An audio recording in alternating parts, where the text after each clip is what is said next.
with Brian Stewart and Wendy Mesley. Good evening. A new era in Catholic-Jewish ties began in Jerusalem today. Israel and the Vatican signed an agreement of mutual recognition. It's far more than a political development. It's a breakthrough that follows some 2,000 years of fear, mistrust, and even hatred. Today's agreement aims to break that legacy, but not just via diplomatic routes. Many believe it will reduce prejudice and anti-Semitism and enhance understanding for millions of the faithful. From the Holy Land of Christians and Jews, the CBC's Paul Workman reports. For many Jews, this was a moment of great satisfaction and huge symbolism.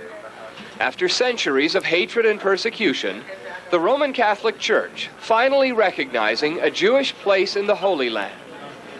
More than just formalizing relations, for some this represents a major religious reconciliation, or at least a good beginning.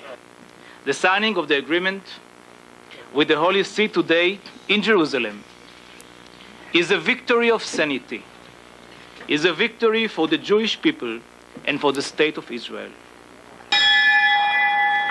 Roman Catholics are now a small minority here, but the Church has never lost influence. When Israelis and Palestinians signed their peace accord last September, that was the signal for Catholics and Jews to sign theirs. The Vatican has agreed to stay out of Middle East politics, but clearly wants a say in the future of Jerusalem. We need an umbrella that can protect the peculiarity of the city for the three monotheistic religions. The last pope to visit Jerusalem was Paul VI. That was in 1964, when the old city was still in Jordanian hands. A lot has changed. The Vatican says the current pope, John Paul II, has a very strong desire to come. For some Jews, the whole thing smacks of hypocrisy. A church, they say, that incited violence, taught that Jewish suffering was God's punishment for not accepting Christianity. A church they accuse of remaining silent while 6 million Jews died in the Holocaust. The wounds of history are still very real and alive. The wounds are alive, says this Jewish expert on Catholic affairs, but so is reconciliation.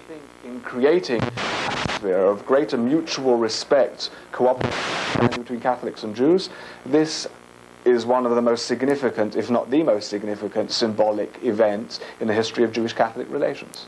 All that remains now is the Pope's seal of approval with a visit to the Holy Land, and that will truly be an extraordinary pilgrimage.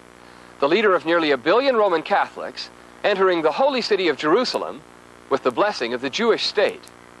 Paul Workman, CBC News, Jerusalem.